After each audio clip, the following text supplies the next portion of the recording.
Hi everyone. तो इस Sunday आपका एग्जाम है मास्टर कैडर पंजाब का, और जिसके लिए आपके पास सिर्फ 1-2 दिन रह गए हैं। तो इस टाइम पे सबसे ज़्यादा इम्पोर्टेंट चीज़ आप सबके लिए, जो भी मास्टर कैडर का पेपर प्रिपेयर कर रहे हैं, वो रहेगा प्रीवियस ईयर पेपर को सॉल्व करना। ठीक है, तो जितना ज़्यादा हो सके प्रीवियस ईयर पेपर को अच्छे से सॉल्व करो। इनफैक्ट मैं तो ये कहूँगी कि प्रीवियस ईयर पेपर को अच्छे से अगर आप हो सकता है याद कर लो तो वही बहुत अच्छी बात है। क्यों मैं ऐसा बोल रही हूँ? बिकॉज मैंने 2-3 पेपर जो आपके मास्टर कैडर के थे उनको एनालाइज किया है, एंड वहाँ से आई कैन टेल यू कि ऐसा बहुत बार हुआ है कि आपके पास जो है पेपर में क्वेश्चन रिपीट हुए हैं एज इट इज। और हो सकता है जो भी ये वीडियो देख रहे हैं, अगर आपने इस वीडियो में कोई क्वेश्चन सॉल्व किया, ठीक है, मेरे साथ कोई क्वेश्चन सॉल्व किया और आपको वो याद रह गया, उसका सॉल्यूशन याद रह गया, उसका आंसर याद रह गया, तो हो सकता है वही क्वेश्चन आपको संडे को पेपर में देखने को मिले। ठीक है, तो आई वुड से जो भी मास्टर कैडर के लिए प्रिपेयर कर रहे हैं, साइंस स्टूडेंट्स जिन्होंने केमिस्ट्री ऑप्ट किया है, ये वीडियो आपके लिए बहुत काम की है। इसमें हम previous year paper master cadre का सॉल्व करेंगे, जिसका पहला क्वेश्चन करते हैं जो कि आया है ESR से। इस क्वेश्चन में पूछा गया था कि what would be the ESR frequency of a free electron, ठीक है, जिसके लिए आपको मैग्नेटिक फील्ड की वैल्यू गिवन थी 0.33 टेस्ला। तो कुछ नहीं है, ESR के केस में हमें सिंपल सा एक फॉर्मूला याद करना है G वैल्यू फाइंड करने का। और G वैल्यू कैसे फाइंड करते हैं? 71.5 मल्टीप्लाइड बाय प्रेसेशनल फ्रीक्वेंसी की वैल्यू पुट कर दो गीगाहर्ट्ज में, डिवाइडेड बाय मैग्नेटिक फील्ड की वैल्यू हम पुट करेंगे मिली टेस्ला में। अगर आपको ये फॉर्मूला याद है अच्छे से, तो बस इस क्वेश्चन को हम 1 ही सेकंड में सॉल्व कर देंगे। सिर्फ आपको मैथ्स आना चाहिए, सिंपल कैलकुलेशंस है। G की वैल्यू आपको यहाँ पे पता है, वो क्वेश्चन में गिवन थी, G की वैल्यू लिख लो, that was given to you, that was equals to 2। तो अब हमें यहाँ से प्रेसेशनल फ्रीक्वेंसी की वैल्यू फाइंड करनी है। G की वैल्यू 2 गिवन है, तो अगर हम यहाँ पे क्वेश्चन देखें तो हमारे पास एक चीज जो आपको याद रखनी है वो बस ये होनी चाहिए कि जो फ्रीक्वेंसी है उसकी वैल्यू हमेशा गीगाहर्ट्ज में रहेगी, और जो B0 है उसकी वैल्यू हमेशा हम यूज करते हैं मिली टेस्ला में। अगर B0 आपको टेस्ला में गिवन है, जैसे कि इस क्वेश्चन में 0.33 टेस्ला है, तो आपने कुछ नहीं करना, उसको मिली टेस्ला में कन्वर्ट करके इस फॉर्मूला में उसको उसकी वैल्यू को पुट कर देना है। G की वैल्यू 2, 71.5 मल्टीप्लाइड बाय प्रेसेशनल फ्रीक्वेंसी जो कि हमें फाइंड करनी है, डिवाइड बाय B0 की वैल्यू कितनी है? 0.33 into 10 to the power 3 millitesla. इसको अगर आप सॉल्व करोगे तो आपके पास प्रेसेशनल फ्रीक्वेंसी डायरेक्ट आंसर आएगा, गीगाहर्ट्ज में वैल्यू आएगी, और वो वैल्यू आएगी आपके पास 9.2 गीगाहर्ट्ज। ठीक है, अब 9.2 किसी ऑप्शन में नहीं गिवन, पर हाँ यहाँ हमें पता है कि 9 इसके सबसे क्लोज आंसर है, तो 9 गीगाहर्ट्ज हमारे पास करेक्ट आंसर हो जाएगा। नेक्स्ट क्वेश्चन देखते हैं जो भी पूछा गया था पीरियोडिसिटी चैप्टर में से, और पीरियोडिसिटी में पूछा गया था एटॉमिक साइज के ऊपर क्वेश्चन। बहुत सिंपल सी बात है, 2 ट्रेंड्स आपको याद रखने हैं कि जैसे ही हम ग्रुप में मूव करते हैं फ्रॉम टॉप टू बॉटम, तो एटॉमिक साइज जो है वो इंक्रीज होता रहता है, पर लेफ्ट से राइट जाने पर कंटिन्यूअसली जो हमारे पास एटॉमिक साइज है दैट कीप्स ऑन डिक्रीजिंग। तो हमारे पास ये कौन से पीरियड के एलिमेंट्स गिवन है? These elements belong to second period, और सेकंड पीरियड में जैसे ही पीरियोडिक टेबल में आप लेफ्ट से राइट टुवर्ड्स मूव करते हो, तो हमारे पास क्या होता है? Atomic size continuously decreasing. तो इससे lithium, beryllium, boron, carbon continuously atomic size क्या करता रहेगा? डिक्रीज। तो फर्स्ट हमारे पास जो ऑप्शन है that would be the correct answer. Next question हमारे पास आता है मेटलर्जी चैप्टर में से, जिसमें हमने याद रखने हैं कि सबसे ज्यादा इंपॉर्टेंट क्या रहेगा, इसमें आपको पता होना चाहिए कि कौन सा मेटल कौन से ओर में से आप एक्सट्रैक्ट करते हो। ठीक है, थोड़ा सा जो हमारे पास ये दोनों क्वेश्चंस रहेंगे, they will be a bit of cramming. ठीक है, पर हाँ, क्रैमिंग से आपके पास ये है कि आप एक फट से आंसर को टिक कर सकते हो, आपको उसको सॉल्व करने की जरूरत नहीं है। तो आपने आज ये आंसर याद रख लेना है कि जिंक की कौन सी ओर है, जिंक की ओर कौन सी है? Zinc sulphide is the ore for zinc. Zinc sulphide जो है उसमें से हम जिंक को एक्सट्रैक्ट कर सकते हैं। नेक्स्ट क्वेश्चन जो है हमारे पास that came from nuclear chemistry, और उसमें से पूछा गया था अगेन मेमोरी बेस्ड क्वेश्चन था, जिसमें बस आपको अगर रिएक्शन पता है, किस रिएक्शन की वजह से रदरफोर्ड को 1919 में नोबेल प्राइज दिया गया था, तो वो रिएक्शन कौन सी थी?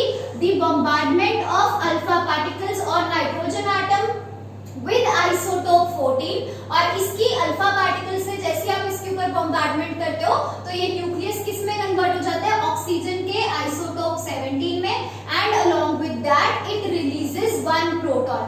तो ना तो यहाँ पे न्यूट्रॉन प्रोटॉन एमिट होते हैं, ना इलेक्ट्रॉन एमिट होते हैं, ना ही 2 प्रोटॉन्स और 1 न्यूट्रॉन्स एमिट होते हैं। कौन सा आइसोटोप बनता है?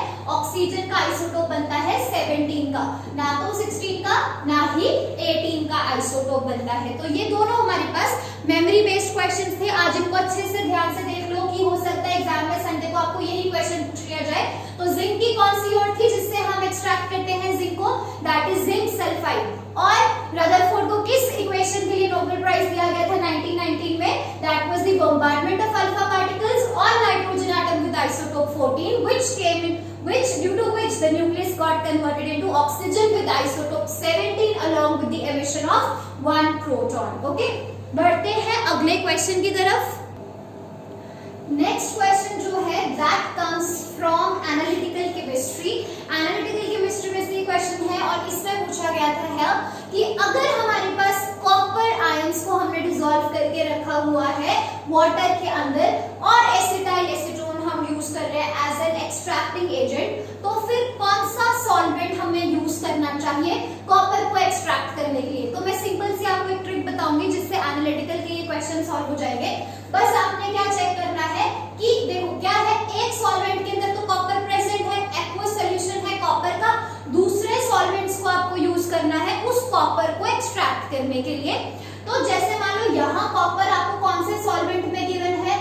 पोलर सॉल्वेंट में गिवन है। वाटर कैसा है? It is a polar solvent. तो एक्सट्रैक्ट करने के लिए मेटल को आप कौन सा सॉल्वेंट यूज करोगे जो कि नॉन पोलर नेचर का होगा? तो यहाँ हमसे पूछा गया था which solvent is used to extract copper। तो बस इतना पता है कि कोई भी नॉन पोलर सॉल्वेंट जो है उसकी हेल्प से हम कॉपर आयंस को एक्सट्रैक्ट कर सकते हैं। यहाँ इथेनॉल गिवन है which is a polar solvent, acetone given है which is again a polar solvent and methanol is also a polar solvent। क्या बचा हमारे पास? सिर्फ एक क्लोरोफॉर्म गिवन था जो कि कैसा है? नॉन पोलर सॉल्वेंट है। तो हमारे पास सी ऑप्शन जो है वो एकदम करेक्ट आंसर है इसका। नेक्स्ट क्वेश्चन जो हमसे पूछा गया था that was asked from bio inorganic chemistry. और बायो इनऑर्गेनिक में से यहाँ पे क्या पूछा गया था कि कौन सा एलिमेंट ऐसा है जो क्लोरोफिल में प्रेजेंट है।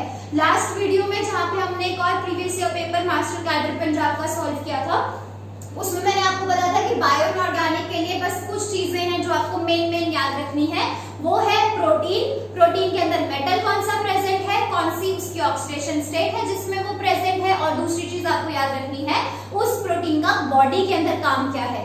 तो यहाँ पे ह्यूमन बॉडी या प्लांट्स में जहां पे भी वो प्रेजेंट है उसका काम क्या है। जैसे हीमोग्लोबिन का क्वेश्चन आया था मास्टर कैडर में, हीमोग्लोबिन का काम क्या है? ऑक्सीजन की ट्रांसपोर्टेशन करना। मायोग्लोबिन का काम क्या है? ऑक्सीजन की स्टोरेज करना। वैसे ही हमारे पास यहाँ पे जो सिस्टम हम यूज कर रहे हैं दैट इज क्लोरोफिल।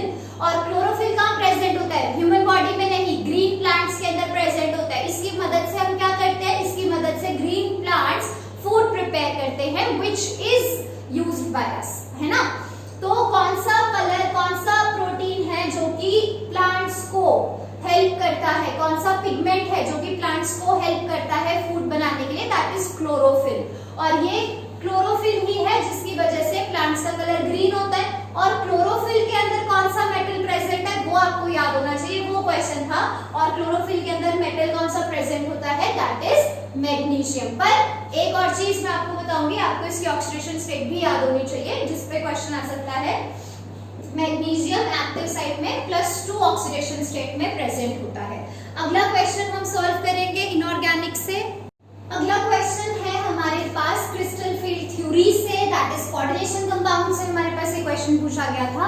और बहुत सिंपल क्वेश्चन था बट ये थोड़ा सा मेमोरी बेस्ड था। जिस स्टूडेंट ने इसको पढ़ा वो कोई कंसेप्ट नहीं था इसके पीछे, जिस स्टूडेंट ने इसको पढ़ रखा है क्वेश्चन को वो इजीली इसको सॉल्व कर सकते हैं। तो क्वेश्चन पूछा गया था that based on which ionic compound the word crystal came in crystal field theory. तो एक्चुअल में क्या है, crystal field theory of coordination compounds पे अप्लाई करते हैं पर सबसे पहले ये अप्लाई की गई थी आयनिक सिस्टम पे। और कौन से आयनिक कंपाउंड पे ये अप्लाई की गई थी? That was sodium chloride.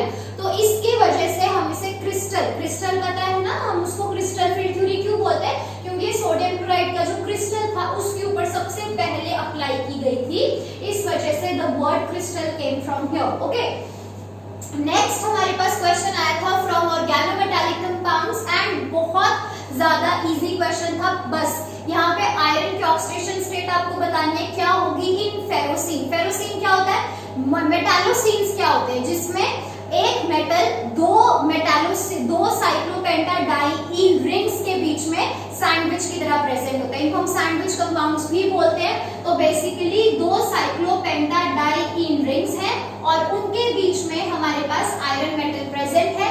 या अगर तो मेटल है तो आप इसको गिनोगे मेटालोसीन। मेटल में कौन सा मेटल है? आयरन है तो फेरोसीन, निकल है तो निकेलोसीन, कोबाल्ट है तो कोबाल्टोसीन। अब आपको बस इतना बताना था कि यहाँ पे फेरोसीन की ऑक्सीडेशन स्टेट क्या रहेगी। तो यहाँ पे सिंपल है, आपको फॉर्मल चार्जेस पता होने चाहिए। साइक्लोपेंटाडाइईन सिस्टम सीपी रिंग जिसको आप बोलते हो, उसमें हमारे पास फॉर्मल चार्ज लिगेंड का रहता है -1। इसको x मान लो तो x प्लस कितना हो जाएगा? 2 सीपी रिंग्स, एक पे चार्ज -1, ओवरऑल चार्ज सिस्टम पे 0, तो x की वैल्यू कितनी आ जाएगी हमारे पास? +2। तो सी ऑप्शन हमारे पास इसका जो है that would be the correct answer. Okay, तो नेक्स्ट क्वेश्चन हमारे पास आता है कि अगर हमारे पास, वैसे क्वेश्चन थोड़ा डिटेल में बोल दिया गया था पर पूछा गया था सिंपल कोबाल्ट डाइक्लोराइड जो पॉलीमर है उसका कलर क्या है। घुमा फिरा के क्वेश्चन को पूछा गया था एनहाइड्रस कोबाल्ट डाइक्लोराइड। पहले उसका स्ट्रक्चर एक्सप्लेन किया कि उसका स्ट्रक्चर कैसा है। It is a bridged polymer with cobalt having coordination number 4। इससे क्या पता लग रहा है कि कोबाल्ट डाइक्लोराइड का स्ट्रक्चर कैसा है? पॉलीमरिक स्ट्रक्चर है जिसमें एक कोबाल्ट को अगर हम ध्यान से देखें तो उसका कोऑर्डिनेशन नंबर 4 नजर आता है। पर इस कंपाउंड का पूछा क्या था? स्ट्रक्चर तो ठीक है, बता दिया गया कैसा है, पर इसका हमें कलर बताना था। तो अगर आपको याद है तो आपको पता है इसका कलर कैसा होता है। The complex is blue in colour. Next question जो आपसे पूछा गया था दैट वाज मैग्नीशियम क्लोराइड को अगर हम पानी में डिसॉल्व कर देते हैं या अगर magnesium chloride water molecules absorb कर लेता है तो कितने वाटर मॉलिक्यूल्स को वो एब्सॉर्ब करेगा। तो आपको पता है कि हमारे पास सबसे ज्यादा स्टेबल ज्योमेट्री कौन सी रहती है? That is octahedral. तो सबसे पहले मैग्नीशियम क्या करेगा? 6 वाटर मॉलिक्यूल्स को एब्सॉर्ब करेगा, कोऑर्डिनेशन कंपाउंड बनाएगा। 2 क्लोरीन कैसे प्रेजेंट होंगे एज काउंटर आयंस। तो कितने वाटर मॉलिक्यूल्स उसने एब्सॉर्ब किए? 6। ओके, हाँ, अगर आपके पास जो है क्या कहते हैं हाइड्रेट हैलाइड्स पूछते हैं तो उसमें आपने याद रखना है कि मैग्नीशियम क्लोराइड की जो हमारे पास हाइड्रेट है हैलोजन हाइड्रेट्स वो अलग है इससे। हैलोजन हाइड्रेट्स का इसका क्या फॉर्मूला है? That is magnesium dichloride dot 8H2O। तो उसमें 8 मॉलिक्यूल्स हैं हमारे पास। पर अगर magnesium chloride anhydrous magnesium chloride अगर आप उसको पानी में डिसॉल्व करते हो तो वो कितने वाटर मॉलिक्यूल्स जो है बाइंड करेगा? That will be 6। ये हमारे पास हैलोजन हाइड्रेट का फॉर्मूला है which should be 8 molecules of water of crystallisation are present. ठीक है ना? तो इसमें वाटर ऑफ क्रिस्टलाइजेशन में और कितने वाटर मॉलिक्यूल्स उसने एब्सॉर्ब किए हैं उनमें फर्क होगा। ठीक है, वाटर ऑफ क्रिस्टलाइजेशन कितने होंगे? 8। ओके, एंड जो हमारे पास ये है वाटर ऑफ क्रिस्टलाइजेशन 8 और जो हमारे पास वाटर मॉलिक्यूल्स इसमें एब्सॉर्ब करने हैं वो कितने रहेंगे हमारे पास? That will be 6। Moving on to our next question जिसमें हमसे पूछा गया था सोडियम कार्बोनेट का यूज क्या है। तो सोडियम कार्बोनेट जो हमारे पास है उसको हम किसके लिए यूज करते हैं? It is used for cleaning, laundering, manufacture of glass, soap बनाने के लिए यूज किया जाता है इसको। ठीक है, पेपर इंडस्ट्री में, टेक्सटाइल इंडस्ट्री में, इन सब चीजों के लिए हम इसको यूज करते हैं। इन सब में से एक ऑप्शन जो था वो आपके पास सही था। दैट वाज, मैंने बोला कि it is used for making glass. तो जो चीज ग्लास बनाने के लिए यूज होती है उसके लिए हमारे पास major use of sodium carbonate हो जाएगा कि it is used for making glass. Next question आपसे पूछा गया था कि हाइड्रोजन पेरोक्साइड आप सब जानते हो इट इज अनस्टेबल और इसकी डिस्प्रोपोर्शनेशन रिएक्शन होती है। डिस्प्रोपोर्शनेशन रिएक्शन में ये किसमें डिकम्पोज कर जाता है? वाटर एंड ऑक्सीजन में। ऑक्सीजन की ऑक्सीडेशन स्टेट हाइड्रोजन पेरोक्साइड में -1, जैसे ये वाटर में कन्वर्ट होगा इसकी रिडक्शन हो जाएगी, -1 से -2 चला जाएगा और एक ऑक्सीजन किस में कन्वर्ट हो जाएगा, जीरो ऑक्सीडेशन स्टेट में, जहां इसकी क्या हो गई, ऑक्सीडेशन। तो this is simultaneous reduction and oxidation called as disproportionation reaction, जो कि ऐसे मॉलिक्यूल्स, ऐसे सिस्टम देते हैं जो कि अनस्टेबल होते हैं, जैसे कि hydrogen peroxide. Okay, next question हमारे पास है कोऑर्डिनेशन कंपाउंड्स में, जिसमें हमने पढ़ा था factors affecting the splitting of coordination compounds, जो कि मेटल पे भी डिपेंड करती है और लिगेंड्स पे भी डिपेंड करती है। मेटल पे कैसे डिपेंड करती है कि जौन सा मेटल आप ले रहे हो जिसकी स्प्लिटिंग आपको चेक करनी है वो कौन सी सीरीज को बिलोंग करता है। जो डी ब्लॉक के ट्रांजिशन एलिमेंट्स है, डी ब्लॉक के जो एलिमेंट्स है उनके केस में स्प्लिटिंग हमेशा ज्यादा होती है as compare to the F block elements, and further D block की क्या है, हमेशा एफ ब्लॉक से स्प्लिटिंग ज्यादा। और आपस में अगर आप 3D 4D और 5D सीरीज को कंपेयर करते हो, as you moving from top to bottom क्या होता है हमारे पास, क्रिस्टल फील्ड स्टेबलाइजेशन एनर्जी की वैल्यू इंक्रीज करती है। तो हमारे पास करेक्ट ऑप्शन क्या हो जाएगा, एफ तो हो ही नहीं सकता आंसर। 3D और 4D में से किसकी स्प्लिटिंग एनर्जी ज्यादा होगी, 4D सीरीज की। एक और फैक्टर है जिसके ऊपर डिपेंड करती है, दो मेटल्स अगर आपको गिवन है और उनका चार्ज अलग अलग है, उनके ऑक्सीडेशन स्टेट अलग अलग है, तो जिसका चार्ज आपको ज्यादा दिखेगा उसकी CFSE भी ज्यादा होती है। Higher is the charge on the metal, higher will be the value of CFSE। Next question हमसे पूछा गया था कि कोक कैसे प्रोड्यूस किया जाता है। कोक क्या होता है, इट इज बेसिकली जब आप कोयला, दैट इज कोल जिसको हम बोलते हैं, कोल को जब हम बर्न करते हैं बहुत थोड़ी एयर में या इनफैक्ट एब्सेंस ऑफ एयर में, तो उससे जो आपको प्रोडक्ट मिलता है which is black in colour, porous material होता है, हार्ड होता है काफी ज्यादा, उसको हम कोक बोलते हैं। कैसे बनता है, by heating the coal in the absence of air. तो ये थे हमारे पास एक प्रीवियस ईयर पेपर के क्वेश्चंस मास्टर कैडेट एग्जाम के। ये जो 14 क्वेश्चंस है इनऑर्गेनिक केमिस्ट्री में से अच्छे से आपको सॉल्व करने हैं, अच्छे से याद रख लेने हैं। तो all the very best for the upcoming exam, जो कि आपका एग्जाम संडे को है। अच्छे से तैयारी करो, very best, very all the best to you.